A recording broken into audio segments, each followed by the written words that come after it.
رجعت لكم بفيديو جديد. وفيديو اليوم رح يكون مثل ما شفتوا بالعنوان بصورة مصغرة، مش مضطرة اشرح عشان انا هلا عم صور لكم والساعة 3 وقت سلطة عمان، فجاي عم صور لكم.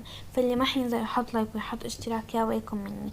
وكمان في شغلة، يعني سوري عشان انا معصبة بس اوكي، اللي حقلي عم تقلي اسراء اسمعوا نفهمكم القصة من البداية. أنا من يومين فتحت بس، يعني من يومين تقريبا صار البث تمام. فهذا البث أنا فتحته وفي واحدة اسمها جوري من متابعيني قالت لي شو رأيك تعملي جولة في بيوت المتابعين. يا ربي أعملكم صراحة، يعني عقلي هلا نعسان. المهم فهي قالت لي انه اعملي جولة في بيتك، بس انا ما حبيت ادخل اللعبة في البث، فعشان هيك قلت هلا. فانا قلت رح صوره اليوم بالليل، انه هذا الساعة 3. فانا هيك قلت تمام. وإذ فجأة بلاقي إسراء فلور منزلة فيديو إنه جولة في بيتي. هذا التفكير ما بعرف، يعني إسراء أنت مين سمحك تدخلي على مخي؟ استغفر الله وأتوب إليه، صبر من عندك يا رب. فيا ويلو يا سواد ليلو اللي بيقول لي عم تقلدي إسراء، حاطيه بلوك زائد إبلاغ والله. يعني حتى إسراء صار معها نفس الموقف. أوكي، بس ما بتطول عليكم الفيديو، يلا نبدأ. طبعا أنا هلا حطيت هذا الكوفي كورنر مع هاي الفيونكة وهي الوردة الكروشيه تقريبا، ما بعرف صح في اسمها. وكمان حطيت هاي عباد الشمس وحطيت هاي الوردة، حسيت هون هيك بيعطي جو كتير حلو للمكان. وهون هيك حطيت المكسرات هدول، فيعني هيك هي دخلت الباب الصراحة كتير حبيتها. ويلا نروح نشوف الصالة. يا جماعة هاي هي الصالة، يعني شوفوا هون هيك مثل الأجانب. حطيت ثلاجة عصائر مدري شو، مع انه ما بستخدمها اصلا. المهم عادي جدا. وهدول جبتهم من بيت النجوم، بس نخليهم مفتوحين عشان لما يتسكروا بيبقى شكلهم مدري شلون. وهون حطيت هي القهوة اللي سقعت من بردها، بس المشكلة حس هيك يعني عطت موديل الطاولة، فما بدي اقيمها. المهم هون المخدات، بس يعني يا ريت المخدات هيك كان إلها لون تاني، كانت رح تطلع بيرفكتو. ويلا نكمل. وهون كمان حطيت هاي الكوميدينا اللي ما حط عليها شي، ما بعرف ليش. وهدول زرعات كتير زرع. يلا ندخل على الغرفة الثانية. اوكي يا جايز، هاي غرفة ماما وبابا. يعني بس بدي اقولكم شي، عشان انا اصلا يمكن انقل من البيت عشان كتير صغير فيمكن انقل منه. حتى هذا البيرو، يعني شايفين البيرو محشة اشياء، فخلص لازم اغير البيت يعني. فهي هي الغرفة، وطبعا في منكم شايفينها يعني، بس المهم يلا نكمل. اوكي، وهذا الحمام، يعني والله حمام كيوت. لا وشوفوا هون هاي الشغلة انا مالي عرفانة لو هي جزء من الحمام او جزء من الغرفة، والله العظيم مالي عرفانة. المهم نكمل.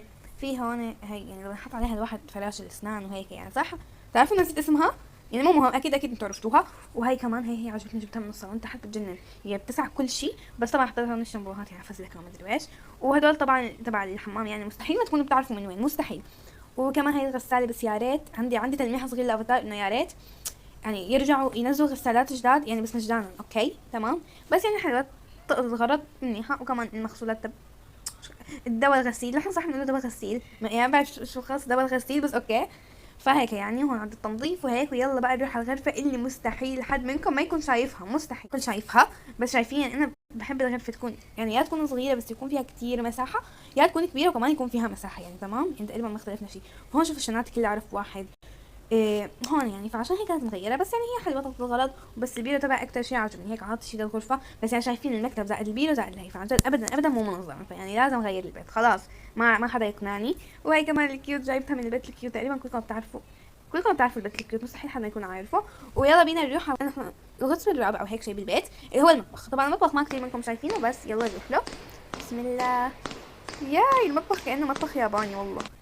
يعني شوفوا هيك الاشياء كتير كيوت وصغيره والالوان كتير فاتحه. انا هذا اللون الاخضر بعشقه كتير بحبه. يعني حتى شايفين شوفوا ماتشنج الالوان، شو انه متناسق. والله هيك كنت عم اقلب بالخزانه، انا لقيت هدول اللبس طقمتهم مع بعض وطلعوا يجننوا الصراحه. فيعني هيك حاطه هون كم شغله، وهدول من تبع العيد ما بعرف شلون ستايلهم عايشين. المهم يعني حاسه هيك عم تعطي اشياء حلوه فعم بتركها. انا اكثر شيء عجبني بالمطبخ هاي بتجنن الصراحه، حتى وانا هي حاخذها معي. والفرن كتير صغير ما بيسع شيء. المهم يلا نروح على الغرفة الأخيرة، واللي هي يعني ما في صراحة كتير منكم بيعرفوها. فيلا غرفة أيمن وماريا. شوف ايش حلوة. ليش هدول؟ اوكي فيهم فضيحة، يعني هدول لازم يكونوا في الدولاب، ما بعرف شو دعوهم حتى تحت. المهم طبعا هاي الغرفة يعني بحب انا مثل ما قلت لكم الغرف تكون كبيرة، بس هاي أكبر من الغرفة اللي كنا تبع بيت النجوم. يعني حتى الغزالة كتير حلوة. بس هون شوفوا، والبيرو والمكتب يعني هيك حد بعض مش داخلين الصراحة، مش يعني عقلي مش داخلهم. وهون طبعا في هذا السرير تبع الطابقين وهيك يعني. وهون في العاب وهون في هذا الشباب هون ولد تخت، استغفر الله واتوب اليه. فبس هذا كان فيديو اليوم، ان شاء الله يكون عجبكم. واذا عجبكم ما تنسوا تحطوا اللايك والشير والسبسكرايب، يعني حطوا اللايك ما تحسسوني اني مجنونه. ايه وفعلوا زر الجرس عشان يوصلكم كل جديد. والله ما اسحب ارجع. وبس هيك، سلام.